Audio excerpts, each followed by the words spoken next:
Hi friends, this is বানি and welcome to my channel. বন্ধুরা, আজকে আমি তোমাদের জন্য কয়েকটা ইম্পর্টেন্ট সেন্টেন্স স্ট্রাকচার নিয়ে এসেছি। তার আগে আমার একটা প্রশ্ন আছে। যখন তোমরা কোনো মুভি দেখো বা কোনো ইংলিশ পডকাস্ট শোনো, বারবার আটকে যাও, বারবার বুঝতে পারো না, সাবটাইটেলটা পড়ে নাও। এটা কেন হয়? দেখো, এটার কারণ হলো আমরা স্ট্রাকচারের ব্যবহার জানি না। সেন্টেন্সে প্রচুর স্ট্রাকচারের ব্যবহার করা হয়। যখন ইংলিশ বলা হয় তখন আমরা প্রচুর স্ট্রাকচারের সম্মুখীন হই। যখন আমরা কোনো মুভি দেখি বা কোনো পডকাস্ট শুনি তখন আমরা প্রচুর স্ট্রাকচারের ব্যবহার দেখি, প্রচুর ইডিয়ামের ব্যবহার দেখি, প্রচুর ফ্রেজের ব্যবহার দেখি, যেগুলোকে আমরা সঠিকভাবে বুঝতে পারি না সেন্টেন্সে ঠিক কোন অর্থে এটাকে ব্যবহার করা হচ্ছে, আর সেখানেই আমরা আটকে যাই। আর ঠিক সেই কারণে আমি তোমাদের জন্য যত বেশি বেশি পারি স্ট্রাকচার নিয়ে আসছি। যত বেশি তোমরা স্ট্রাকচার শিখবে তত তাড়াতাড়ি তোমরা ইংরেজিতে ফ্লুয়েন্ট হয়ে যাবে। কিন্তু এগুলোকে তোমাদের ব্যবহার করতে হবে। যত তোমরা সেন্টেন্স তৈরি করবে এই স্ট্রাকচারগুলো দিয়ে, তত তাড়াতাড়ি তোমরা এগুলোর সাথে সরগর হয়ে যাবে। তো আজকেও আমি এরকমই কিছু স্ট্রাকচার নিয়ে এসেছি। প্রত্যেকটা স্ট্রাকচারকে আমি এক্সাম্পলের মধ্যে দিয়ে তোমাদেরকে বুঝিয়ে দেওয়ার চেষ্টা করব সেন্টেন্সে আমরা এটাকে কোন অর্থে ব্যবহার করছি। তো তোমরা বুঝতে পারছো আজকের ভিডিওটা কতটা ইম্পর্টেন্ট। তোমরা কোথাও যাবে না, আমার সাথে ভিডিওটা একদম শেষ পর্যন্ত থাকবে। যা চ্যানেলে নতুন, অর্থাৎ প্রথম আমার ভিডিও দেখছো, তারা প্লিজ চ্যানেলটাকে সাবস্ক্রাইব করে নিও। তাহলে যখনই আমি ভিডিও আপলোড করবো তোমরা নোটিফিকেশন পেয়ে যাবে। তো আর দেরি না করে চলো শুরু করা যাক আজকের ভিডিও। সবার আগে আমরা যেটা দেখবো সেটা হলো কনসিস্ট অফ। কনসিস্ট অফ, দেখো সেন্টেন্সে আমরা কনসিস্ট অফ এর ব্যবহার তখন করি যখন আমরা অর্থ করতে চাই কোনো কিছুর মধ্যে কোনো কিছু আছে, রয়েছে, বা কোনো কিছু দিয়ে গঠিত। এরকম অর্থে আমরা সেন্টেন্সে কনসিস্ট অফ এর ব্যবহার করে থাকি। সেন্টেন্স দেখো, ঘরটিতে একটা টেবিল এবং দুটো চেয়ার রয়েছে। The room consist of a table and two chairs. The room consist of a table and two chairs. আর একটা এক্সাম্পল দেখো, জঙ্গলটিতে অনেক রকমের গাছ রয়েছে, বা জঙ্গলটি অনেক রকমের গাছ দিয়ে গঠিত। The forest consists of many types of trees. The forest consists of many types of trees. যদি আমি বলি সিনেমাটি 5টা ভিন্ন গল্প দিয়ে গঠিত, বা আমরা এটা বলতে পারি সিনেমাটিতে 5টা ভিন্ন গল্প রয়েছে, তাহলে সেন্টেন্সটা কি হবে? The movie consists of 5 different stories. The movie consists of 5 different stories. তো এক্সাম্পলগুলোর মধ্যে দিয়ে আমার মনে হয় তোমরা বুঝতে পারলে সেন্টেন্সে আমরা এই স্ট্রাকচারটাকে কি করে ব্যবহার করছি, কনসিস্ট অফ কে কি করে ব্যবহার করছি। এবার যে স্ট্রাকচারটা আমরা দেখবো সেটা হলো one can infer that. One can infer that, যার অর্থ হলো যে কেউ অনুমান করতে পারে বা সবাই অনুমান করতে পারে। এরকম অর্থে আমরা সেন্টেন্সে এই স্ট্রাকচারটা ব্যবহার করতে পারি। সেন্টেন্স দেখো, খালি প্লেটগুলো দেখে যে কেউ অনুমান করতে পারে যে তারা খাবারটা উপভোগ করেছিল। এখানে আমরা ওয়ান ক্যান ইনফারের ব্যবহার করব। সেন্টেন্সটা কি হবে? Seeing the empty plates, one can infer that they enjoyed the meal. Seeing the empty plates, one can infer that they enjoyed the meal. তার কাপা কণ্ঠস্বরটা শুনে যে কেউ আন্দাজ করতে পারে যে সে nervous. Hearing his shaky voice, one can infer that he is nervous. Hearing his shaky voice, one can infer that he is nervous. তাদের প্রকল্পটি দেখে যে কেউ অনুমান করতে পারে যে, বা যে কেউ আন্দাজ করতে পারে যে দলটি কঠোর পরিশ্রম করেছিল। One can infer that the team worked hard by looking at their project. One can infer that the team worked hard by looking at their project. তো এই সেন্টেন্সগুলোর মধ্যে দিয়ে আমার মনে হয় তোমরা বুঝতে পারলে সেন্টেন্সে আমরা এই স্ট্রাকচারটাকে কি করে ব্যবহার করছি, কত সহজে ব্যবহার করছি। One can infer that. একটা জিনিস তোমরা এখানে মনে রাখবে, যে কেউ অনুমান করতে পারে, কিন্তু এখানে আমরা ওয়ানের ব্যবহার করেছি। দেখো, ওয়ানের ব্যবহার আমরা তখন করি যখন আমরা বোঝাতে চাই সবাই, পুরো কমিউনিটিটা। তো এখানে আমরা ওয়ানের অর্থ একজনকে বোঝায় না। তো আমার মনে হয় তোমরা বুঝতে পারলে এই স্ট্রাকচারটার ব্যবহার। এবার আমরা দেখবো পরেরটা। এবার যে স্ট্রাকচারটা আমরা দেখবো সেটা হলো with regard to. With regard to, যার অর্থ হলো কিছু বিষয়ে বা কিছু ব্যাপারে। এরকম অর্থে আমরা সেন্টেন্সে এই স্ট্রাকচারটা ব্যবহার করে থাকি। সেন্টেন্স দেখো, নতুন প্রকল্পটির ব্যাপারে আমার কিছু প্রশ্ন আছে। I have some questions with regard to the new project. I have some questions with regard to the new project. আরেকটা এক্সাম্পল দেখো, বাজেটের ব্যাপারে আমাদের কিছু পরিবর্তন করা দরকার। With regard to the budget, we need to make some changes. With regard to the budget, we need to make some changes.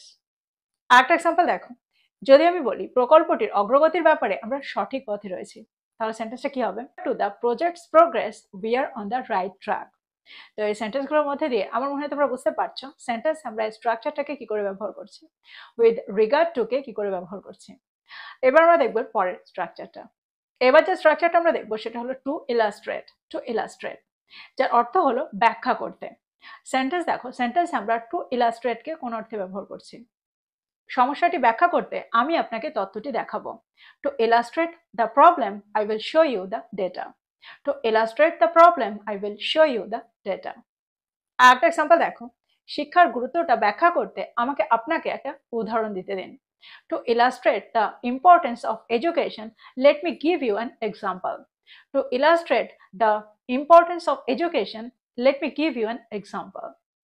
এবার যদি আমি বলি আমার বক্তব্যটা ব্যাখ্যা করতে আমি একটা ছবি দেখাতে চাই, তাহলে সেন্টেন্সটা কি হবে? To illustrate my point, I want to show you a picture.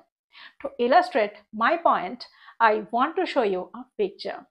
তো তোমরা বুঝতে পারছো সেন্টেন্স আমরা টু ইলাস্ট্রেটকে কোন অর্থে ব্যবহার করছি? ব্যাখ্যা করতে, কোনো কিছু ব্যাখ্যা করতে। এবার যে স্ট্রাকচারটা আমরা দেখবো সেটা হলো গেট আউট অফ হ্যান্ড।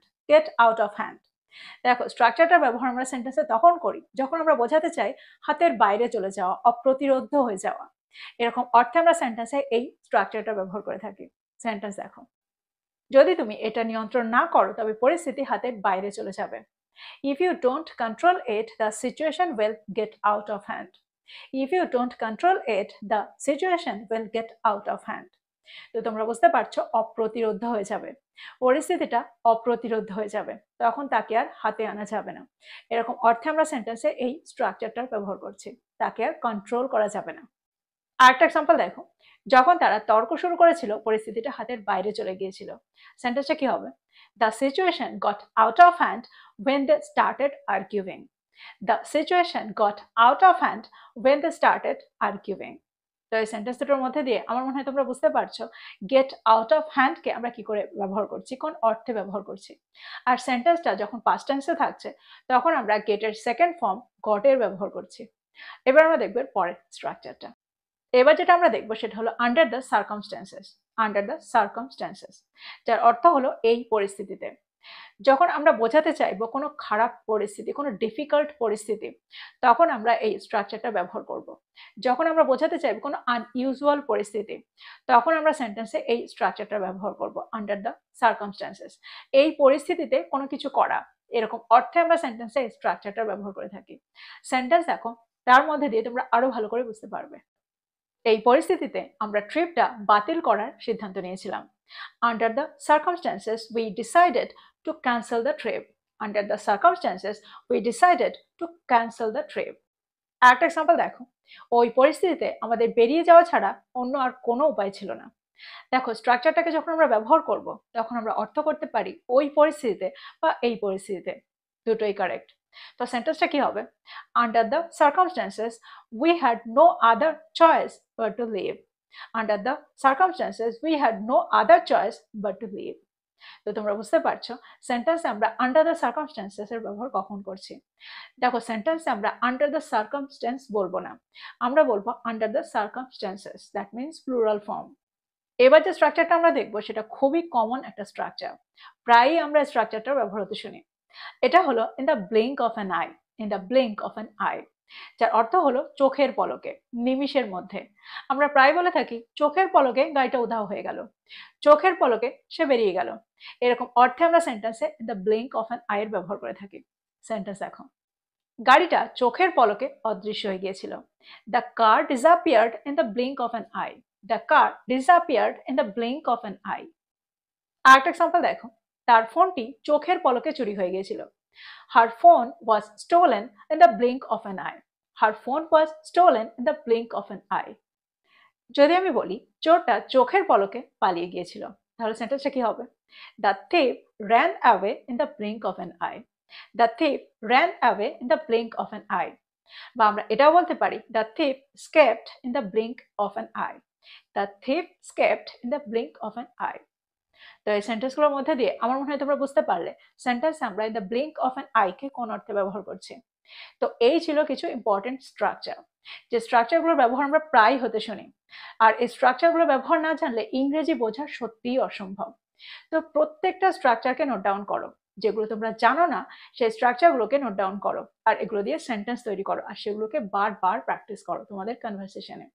তো এই ছিল আজকের টপিক। এই ছিল আজকের ভিডিওটা ভালো লাগলে লাইক করতে ভুলে যেও না, বন্ধুদেরকে শেয়ার করো যারা ইংরেজি শিখছে। So this is all about today.